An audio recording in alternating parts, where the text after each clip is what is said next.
I'll let them in. So good morning, everyone. So we're gonna move pretty quickly, I think, through our agenda today, because being that this is the first meeting of the year, we want to try to review the action plan that we sent to the CDC and was approved by the CDC. So there's a lot to cover there. I'll try to go over it relatively quickly because it goes into great detail. So I don't want to get caught up in the minute details, but I do want I want you all to be aware of what we proposed to the CDC and the CDC approved as far as our action plan for this year. So the agenda looks like this. We'll do the welcome and approval of minutes. So welcome. And I just want to give everyone a chance if you have any comments about the minutes from the last meeting, then you can make those during that time. And then we'll move into the old business updates. And like I said, I think we'll kind of move relatively quickly through those. Many of you, I think, are aware of the things that we've been working on. And we'll hear from you if you have any updates on things you're working on as well. And then we'll move right into reviewing the action plan. And my hope is that that time can be a time of dialogue. So as I go through the action plan, if there's anything that you want to talk about any of the objectives or strategies that we laid out, I'd love for you to just interject and we can dialogue about them. I think the other thing is, if you see something that you think fits your area of expertise or kind of where you are or things that you're interested in being a part of, definitely speak up and we can dialogue about that. So it's going to be it's a broad meeting because it's the whole plan for the year. And as I mentioned to Jake, the plans that we put together, we put them together like a year in advance. So things change in between, and I think the CDC is well aware of that. And so if at some point you say, oh, well, things have changed, or maybe we've even accomplished some of the action items, that's fine, because we put the plan together a year ago and they're aware of that. So that's the plan for the meeting. We'll move into the approval of minutes. Does anyone have any adjustments to last month's minutes? I'll only give you a couple seconds to interject here if you have anything. Otherwise, we will assume that you're happy with the meeting minutes. They are on our website and they're sent out as well via email. Any comments? All right.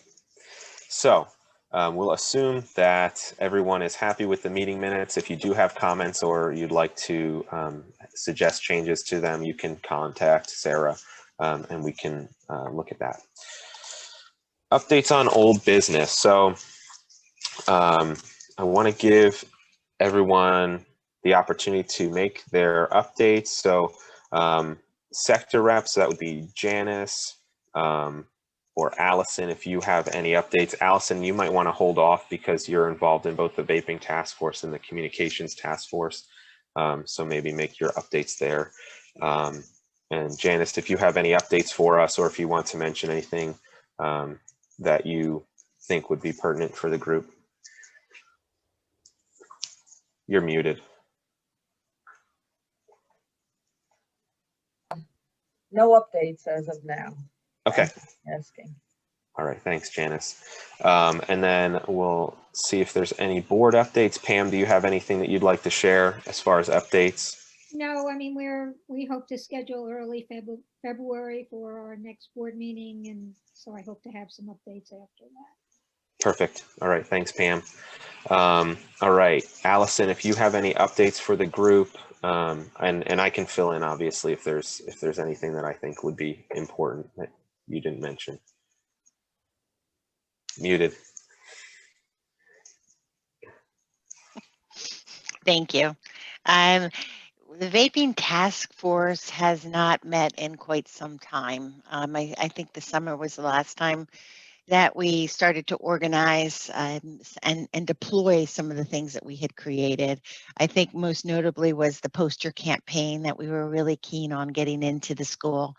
And then we had the virtual school, and now with the hybrid school, I actually, and maybe Sarah knows more about that, as to where the posters are in the production. I think the team, the NHS Cares team, did a really nice job of capturing the right content with the right message. And now it was really about getting them to production and getting them in the school. I can Could I comment pause on there that. for a minute? Yeah, I can comment on that. So we haven't printed them yet, mostly because we're still trying to sort out how we're operating in the school district this year. So as far as priority items for us, peer education is the biggest priority for us right now. Once we've sorted out how that's going to function, then we plan to address, hey, we also need to get these posters up. But there's been some confusion around that because and I'm sure you're aware, Allison, the schedules are really chaotic. So we're trying to focus all the time that we get with the administration of the school on how will it work out for peer education. That being said, we're going to move and print the posters in probably the next couple weeks. We're backed up on printing from the Faith and Prevention initiative that we did. If you remember that, there's the printers that we use, they're still pretty inundated with our projects from that and mailings that we're doing. But that's the next project that they're going to work on for us, would be printing some posters for us. So that's where we're at with that. I think probably within the next month, we should be able to get those up in the school. Yeah, I think that's important. I think that between the school and the vaping task force, that was the one idea that we really wanted to mobilize and deliver on. Just a thought, maybe the Today group could help us with the deployment of that in the school and get maybe a little bit more involved in the messaging too. So for Lindsay, something to think about, because not only seeing it physically in a building, but also how do we get that same message, those same posters out virtually in a way that would be meaningful, for the community, and sharing beyond the school, I think, is the next step. Secondarily, I think we had a lot of energy around the coaches cards and trying to establish a healthy living in the extracurricular, not only the sports and the athletics starting there, but then the intent was to move beyond that to reinforce. And given where extracurricular activities are and some of the challenges, as certainly something that we haven't been able to progress forward other than having the coaches cards material ready to go when in fact, that community of folks, coaches and advisors are able to receive that and do something with that. So I think that's good. And then the other thing to remind this group of is with the PACE survey data and the increase in marijuana usage. It was kind of like that red flag that was coming out more so maybe than some of the other things. How do we then take ideas on the vaping and then start to organize around what we would want to do around the marijuana prevention, awareness, et cetera. So I think really a couple of open-ended things, some more in progress than others, but that's really where we are on the task force. So any questions for the group? I think I'll just make a comment too, and this might be a good time to mention. So we do actually have, as many of you know, we've been working with interns. We have new interns coming in this semester. Jake, who's in the meeting with us right now, is one of our interns from Penn State. And we also have 2 interns coming from TCNJ.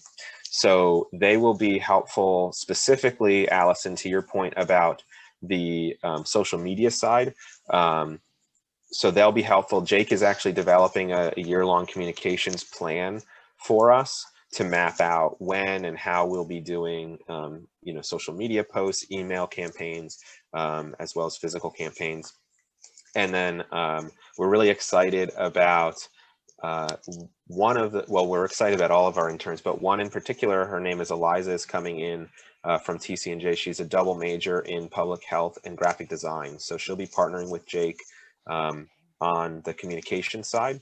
And she's got some experience with social media and doing public health social media campaigns. So it's really exciting. Jake has a background in, his degree is in business marketing. So together they should be really successful at pulling off some of those campaigns that we're talking about.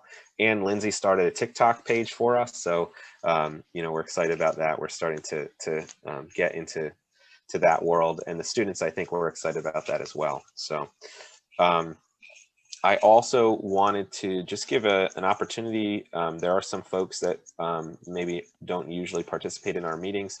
If anyone has anything else they wanted to add to the group or introduce yourself, that's fine. If you want to remain anonymous, that's also fine, but this would be a good time for that. Otherwise, we'll move into our staff updates. Oh, I'm sorry, with the communication, Zach, if I could add one more thing. Yeah, by all means. So we came out with a newsletter in October. I thought that was a great newsletter. The question is, and it's the challenge that we've been having, is how do we spread the news and how do we get more people to subscribe to NHS Cares versus a push of information?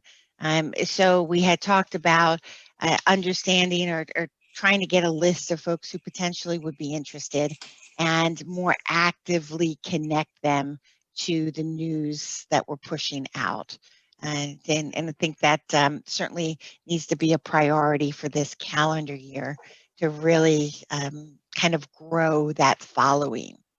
Yeah, and actually, as we get into the action plan for the year, you'll see that's embedded heavily in the action plan and under the capacity building stage. So we'll talk a little bit more about that later.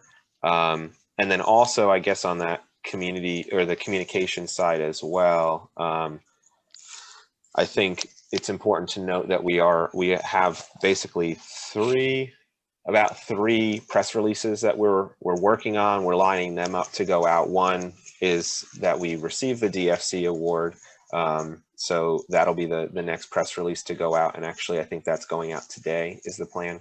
And then the other two are related to national overdoses and the marijuana legalization piece. Okay. Because, they recently came out with some really good data about both non-fatal and fatal overdose rates being significantly higher year over year. And obviously they say that it's likely due to COVID. So we're trying to do a press release around that as well. Community Coalition update, just briefly, many of you are aware that we engage in the Community Coalition as well. We partner with the school district on that. That's been going really well. We are moving towards not just addressing the immediate needs of COVID-19, but now some of the secondary consequences of COVID-19 as a community. So all of the not all of, but many of the organizations that are pretty active in our community are involved in the Community Coalition, and they are supporting us as we start to look at, the effects on mental health and food insecurity, equity, and substance use.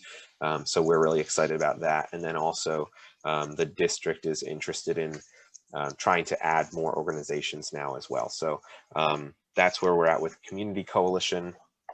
And then I'll just briefly mention, I did say the CDC, we've received the DFC, the primary funding for our coalition, and then there was a transition from SAMHSA, the Substance Abuse Mental Health Service Association. They were overseeing the DFC program. Now the CDC is overseeing the DFC program. So staffing wise, that just means new relationships with project officers.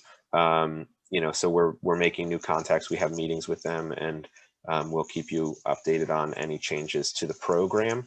But so far, we've been happy with our relationship for the most part. So we've been in communication with them on a variety of things. They've been pretty helpful. So we are also working to bring students to the virtual Cadka forum.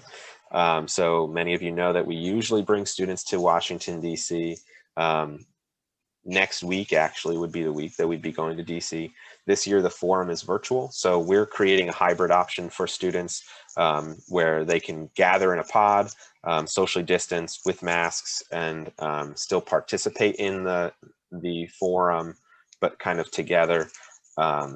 and that's actually where the CDC has been really helpful in helping us think through how to do that, and also how we can use our budget, because we're not traveling technically, and we had money allocated for travel costs, but they're allowing us to use them for other things to make that a more fruitful experience for students. So we're excited about that. That'll be next week. I mentioned the internships, and then Lindsay, if you have any updates on just where we are with peer education, now would be the time. And then Sarah's going to talk about strengthening families, and then we'll move on.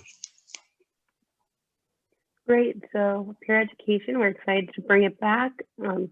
Obviously, as the school, I think I said this last time, so I apologize for repeating myself, but as the schedule changes, obviously peer education has to fit the schedule for the students, because that's the most important thing, that it is not taking away from other learning, as well as just fits properly. So, and everybody gets equal opportunity to experience the peer education, because that's another thing we were dealing with, figuring out the timing, and when some circumstances some students wouldn't get it, and so we're just working on the actual scheduling of it at this time with Mr. Loving, the principal of the middle school.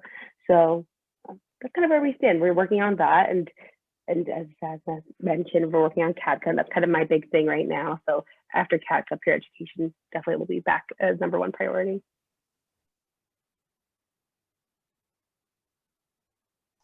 Okay, Sarah?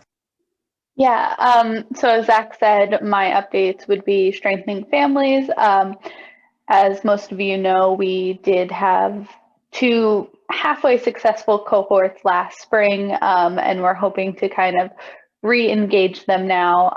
Iowa State has adapted some of their material to do virtual programming and virtual training for facilitators.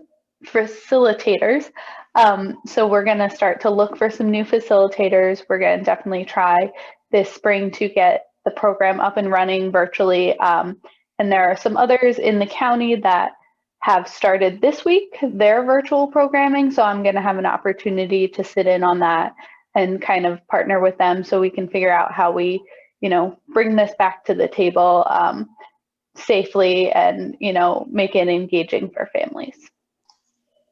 Thanks, Sarah. So those are all the updates that we wanted to bring to everyone. If there's anything that anyone else has before we move on, now's the time.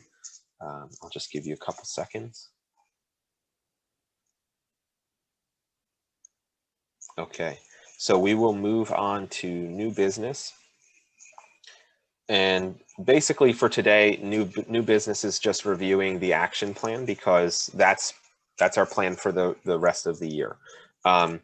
What is worth mentioning about our action plan this year is, because there was a transition from SAMHSA to the CDC, and that transition happened in the midst of COVID-19, there was a delay in our, in the grant being awarded. So for the first year of our grant this year, we had to present a 9-month action plan. Usually we present a 12-month action plan.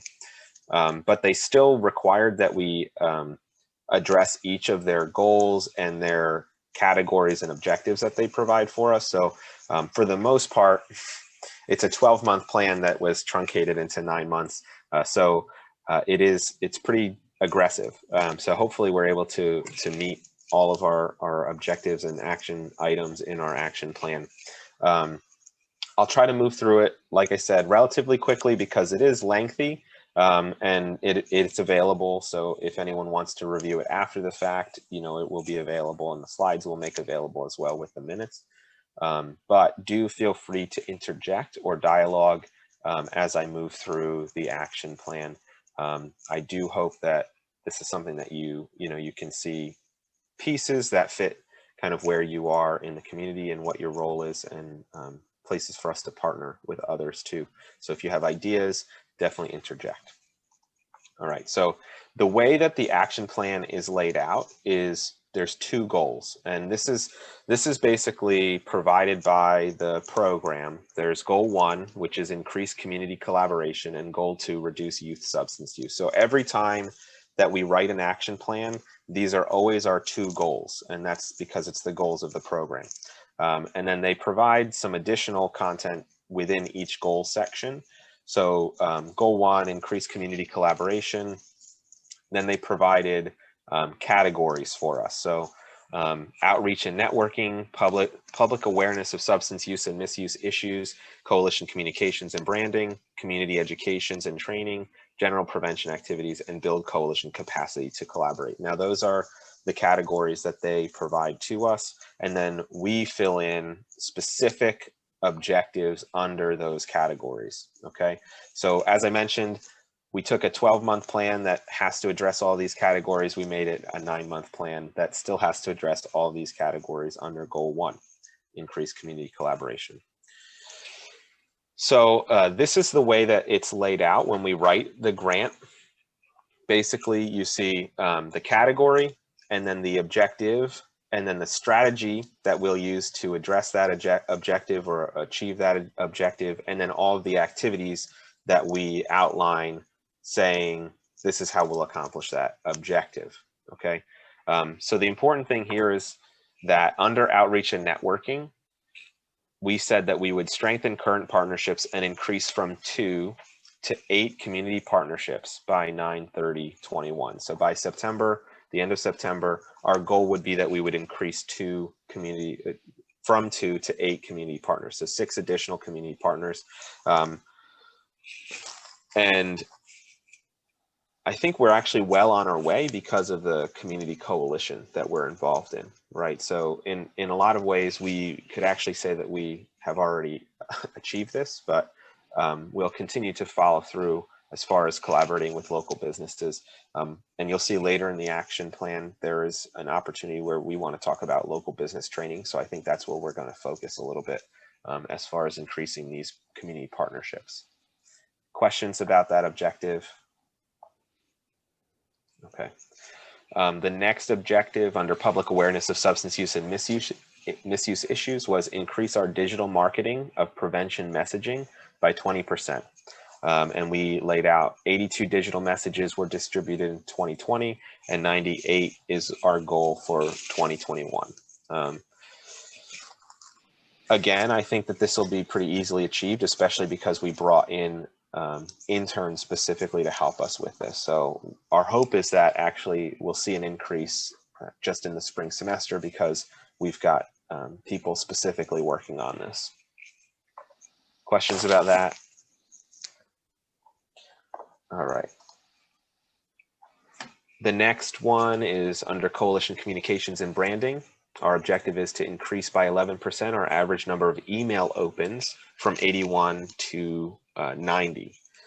And some of that, we actually had a conversation early on. Some of that can be, or what we want to work on is some things like split level emails. So we've talked about basically sending out 2 different types of emails to 2 different groups and seeing the responses to try to get an understanding of the groups, right? So subject lines, using 2 different subject lines and see if there's an increase in opens with one type of subject line versus a different one. So we want to do some of that exploration to see if we can use that to increase our open rate. Community education and training. So we said increase the number of community members who have attended a community event or training hosted by NHSC from 64 adults annually to 80 adults by the end of September.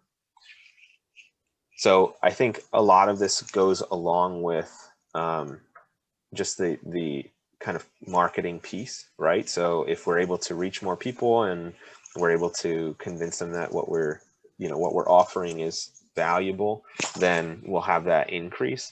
I am a little concerned about this objective specifically because of COVID, the virtual nature of what we're doing. But at the same time, it's kind of hard to track because we've had events where there's a lot more participation because of the virtual nature. So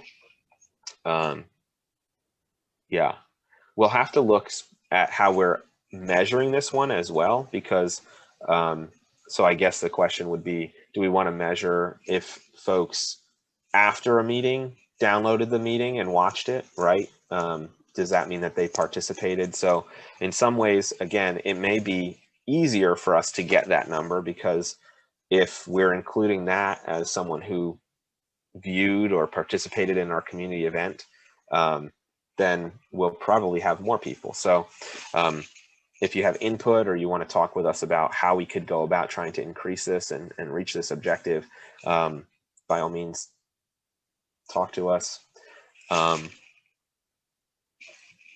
or shout out right now. That's fine too.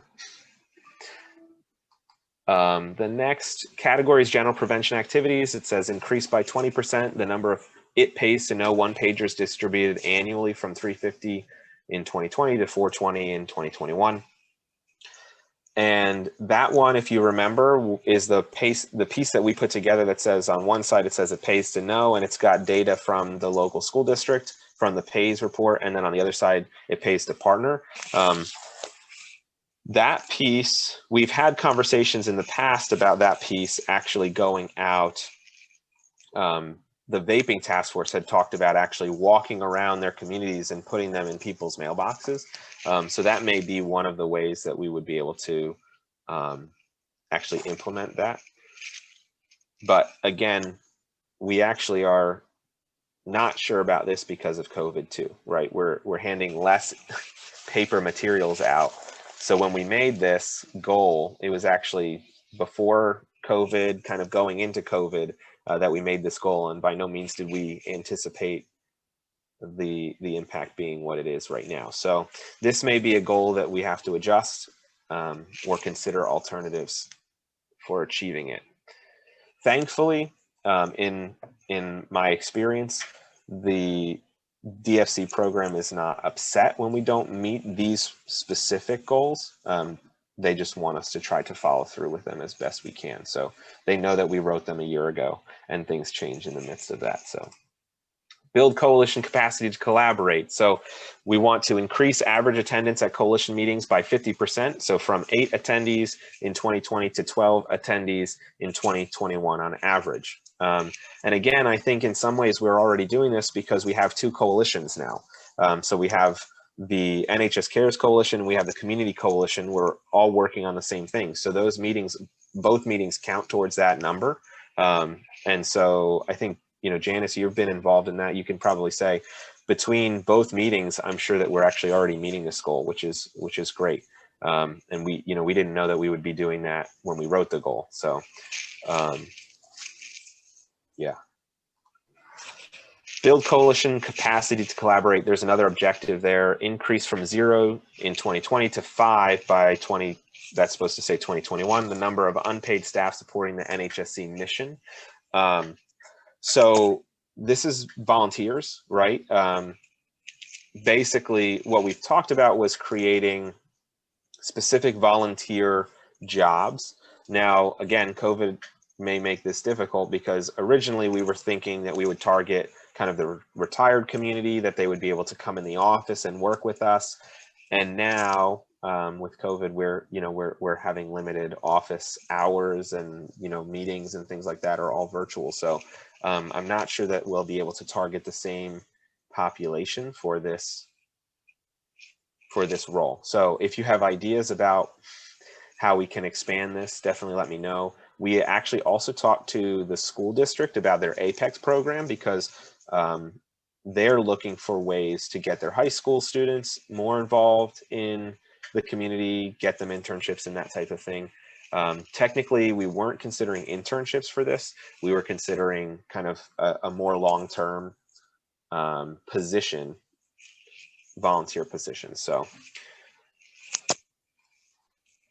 okay, so that's goal 1. That was everything for goal 1. I'll pause and see if anyone has anything that they want to comment on for goal 1, which was to increase community collaboration.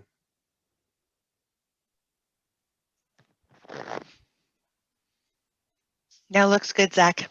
Okay. I am going to skip this slide because that's an accident. And we will get into goal 2. So goal 2 was to reduce substance use, right? And it's always to reduce substance use. Our first objective there is broken down actually into 2 sub-objective. So reduce the percentage of 8th, 10th, and 12th grade students reporting having used alcohol in the past 30 days from 26.4% in 2019 to 15% in 2025. So there's 2 sub-objectives under that. It's reduce the percentage of 12th grade students reporting that it's easy to get beer, wine, or hard liquor. And then we'll look at the next sub-objective as well in a few. So the reason we break it down this way is because there is an overall problem, but we want to get at some things that are really issues that we can strategize around, right? So to just say that we want to reduce the percentage of students having used alcohol, that's very ambiguous. So then we create a sub-objective under that and we say, well, we want to get at specifically their access to substances, okay? So then the way that we're going to do that is we say we'll provide information to parents about social host laws and about how to protect their children from underage drinking. So the idea is that if we can provide information to parents and make them aware of the fact that it's relatively easy, 73.5% of students indicated that it was relatively easy to get beer, wine, or hard liquor, then ideally the parents knowing about that will change that, right? Because if parents know that their kids are drinking and that it's easy for them to get it and how they're getting it, then the parents might be able to say, okay, well, let's lock up our alcohol, or let's be a little bit more cautious about where our kids are going and how they're accessing alcohol. So that's the idea behind alcohol objective 1A. And then there's another strategy to create a social media campaign to encourage students not to share alcohol with their friends. So that is, again, where Jake and our intern Eliza will fit in. They're going to look at these types of social media campaigns and try to build them in.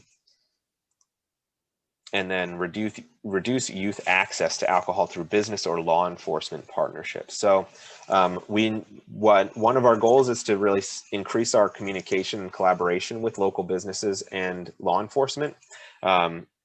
We are interested in trying to identify more specific information about how students are accessing. So for instance, and I use this example a lot, so you may have heard it, but if we know that students are able to access alcohol from a specific vendor at a specific time, and that's pretty common. So every Friday night they can go to this business and they can get alcohol underage.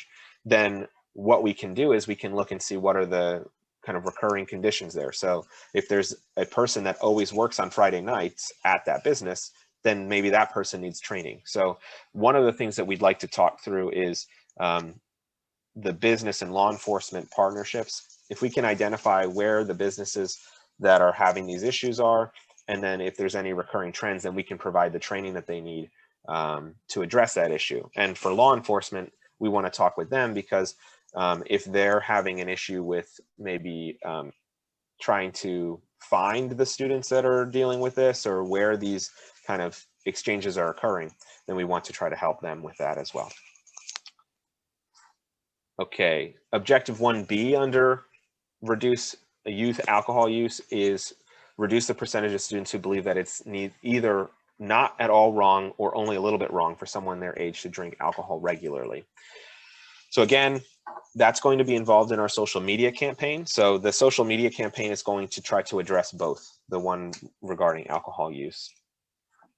And then we are hoping that our youth advisory council will actually be able to use their presentation skills.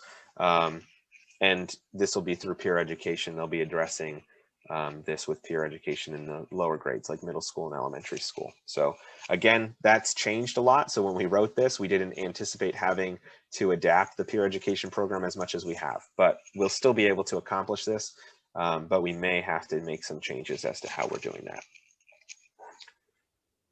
Okay.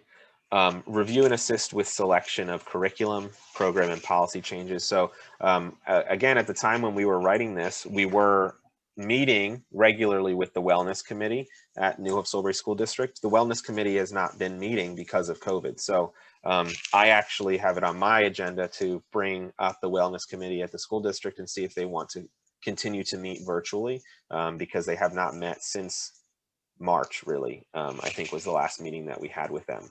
And the Wellness Committee is really one of the biggest areas for us to start this conversation. And then through the Wellness Committee, we can bring it to curriculum and the comprehensive planning, guidance advisory, and so on and so forth. But I think we need to start with Wellness Committee. Okay. Today, Youth Advisory Council will create and implement alternative activities. So that's something that they do normally. So this is just something we're continuing. It's a project that we always do. So for instance, they just recently had the Martin Luther King Day of Service. That's an alternative activity. It's a service-based or activity. It's been more difficult, more challenging, obviously, due to COVID, but we're getting creative about how we can do that, and we're trying to make sure that we're doing that in a very safe way. So if you have ideas for us, definitely let us know, because we're very open to ideas right now around alternative activities for youth. All right, this is objective 2A. So this is getting into marijuana. So objective 2 is to reduce marijuana use. Objective 2A is to reduce the percentage of students who report that they're willing to try marijuana. And then again, we're building these social media campaigns. So the strategies are actually pretty similar, but we're able to address different objectives under them.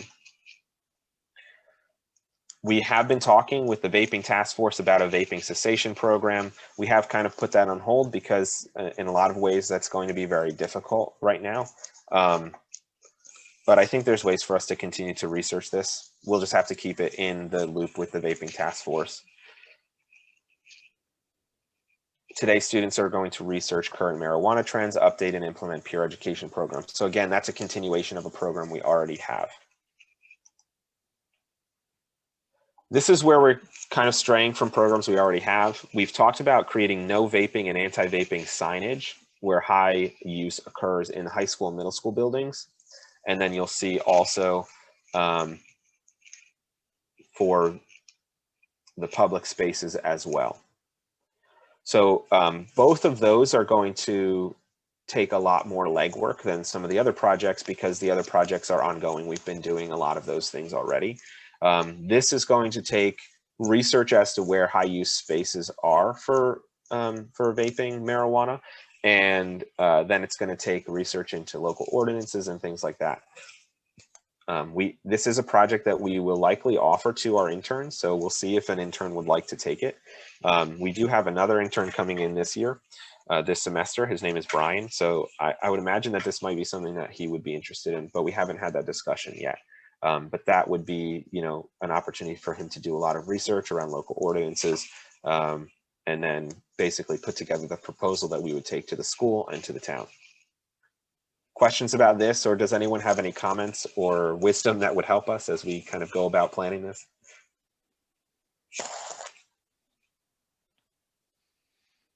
I would say, I think as parents, we have ideas of maybe where this would be relevant.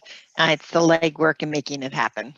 Yeah, and I think we've spent a decent amount of time talking about this and where might be the best places to do this, specifically in the school. And I think the school's not necessarily opposed to it either.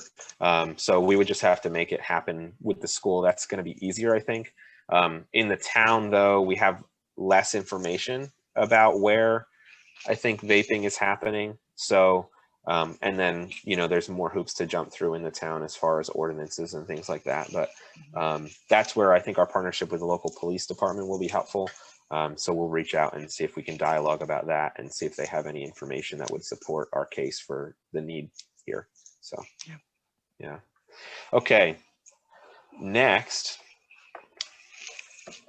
support school district and local law enforcement to overcome barriers preventing their ability to enforce consequences for students providing marijuana to other students. So we have already started that. We've had dialogues. Allison has been a part of that, dialogues with the school district around what their practices are when they catch students either providing or using vape products specifically, but marijuana is a substance that's used in vape. So we've had those conversations. We will need to schedule a meeting to specifically talk about students providing to other students. a lot of that, we actually want to learn more about what the district does and if there's ways that we can support them in their protocols there. So, and then another parent campaign. So this is going to be specifically around marijuana and helping parents to see how easily students are able to obtain marijuana. And then the students' marijuana education campaign. So that's the overall action plan for the year. Like I said, hopefully I came through on my promise to move through it relatively quickly. It is pretty lengthy when you look through all of the responsibilities that are delegated out and the action steps. We will make sure that that's available. We'll make the presentation available with the meeting minutes, but if you'd like an actual copy of the document that we submitted to the CDC, we can make that available to you as well. Just request that.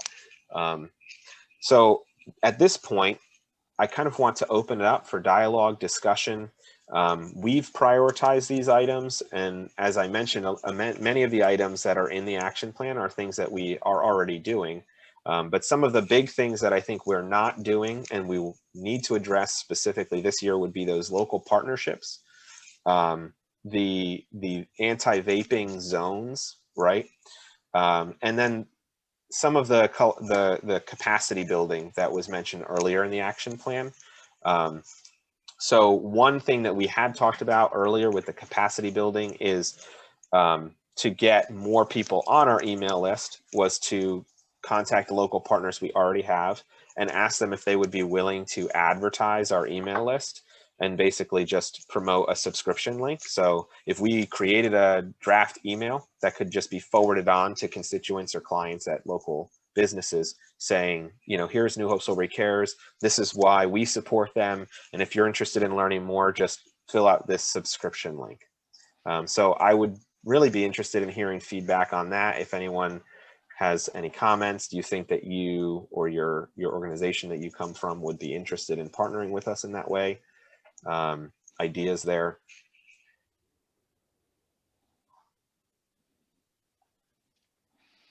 I can check with my marketing department and see if we can get that on our Facebook page and pass the word. So I'll get back to you on that.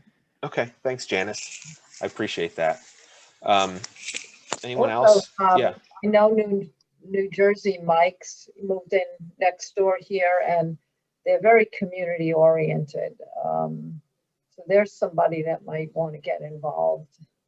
That's great. Yeah. Do you have a contact there yet? No, but I can walk over and get one.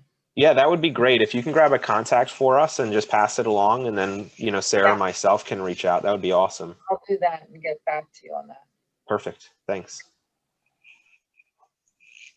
Any other comments on any of those, you know, action items, but specifically maybe the collaboration piece, because I think that's where many of you can be involved, or if you have any experience working with the town on those ordinances or any wisdom there.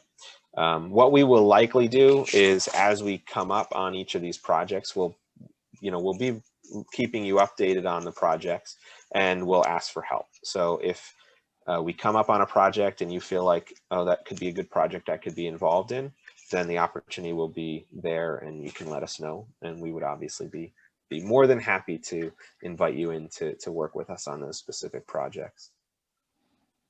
Any other comments? Yeah, Allison. Feedback, I think it's really specific, and I think it looks great, focusing on two kind of overarching objectives, and then having some deliverables or commitments under each one of those. So being involved over the last couple of years, this is really great work. But I think it is getting to the two things that are most important. One is really, reducing or being specific around promoting that healthier direction, and reducing, some of the attitudes and dependencies that the youth has right now, coming from the PACE survey, but also that outreach and how to get to people who really want to hear more about this in a way that they will embrace and connect into. So really good stuff. Thanks, Allison. We appreciate it. And the other thing that we're working on, and this kind of, I guess, aligns itself with the action plan, is we've been, over the past 2 years, been making an effort to try to do a better job of doing evaluation. And so what that means is, when you see these action items and they have very specific goals, what we are doing is we're trying to track all the things that we do. So we have a database now. We're using Salesforce. I think many of you have heard that.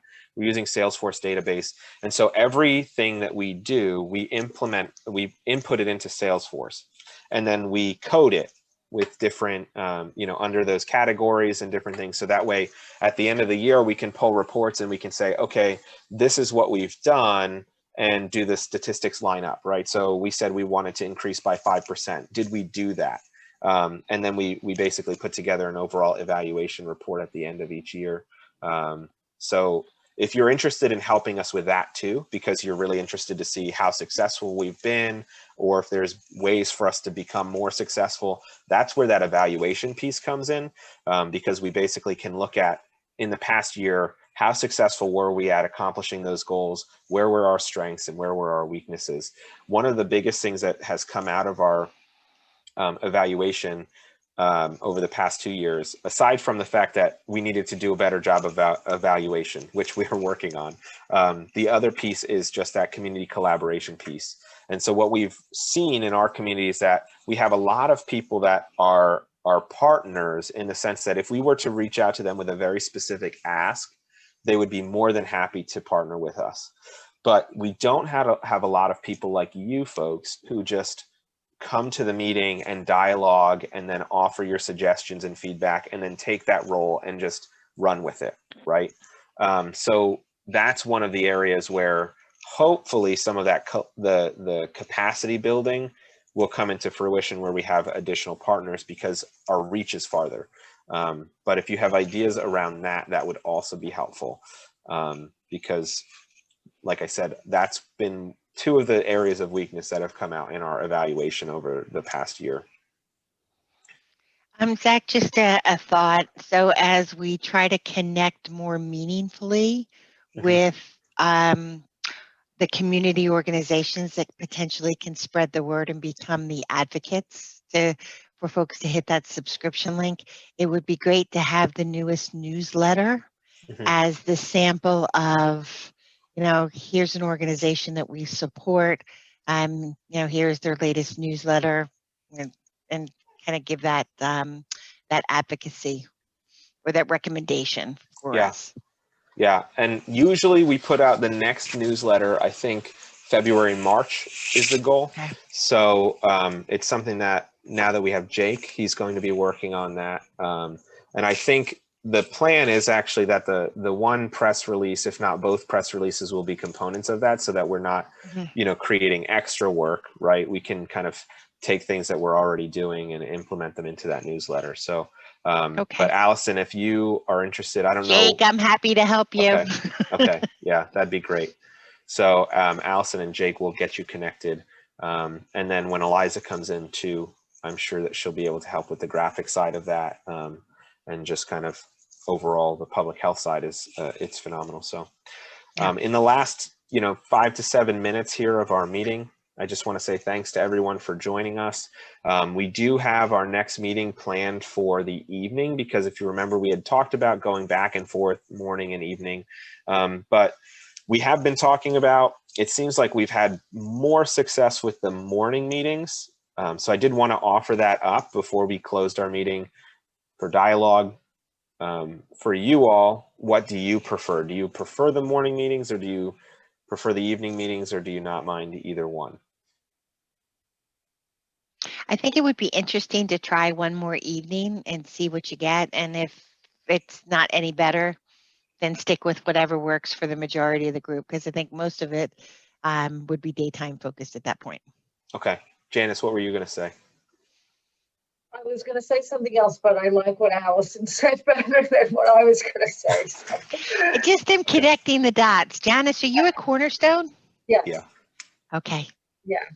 My son is Kyle. Oh, Oh my gosh, no wonder I liked what you said. What a small world. That boy is. Yeah, a might superstar. forgive the rest of the group on that, but yeah, when I have a dot, I have to connect it. That's I know, okay. we love Kyle. We all love Kyle. Yeah, Kyle's great. So I'm sorry, Janice, what was your additional thought? Well, I wanted to say that I feel like this, not on the meeting time, but I feel like this year has really brought everybody together more so than I've seen, you know, and in a pandemic especially, it's really been remarkable how CARES has grown as far as I can see.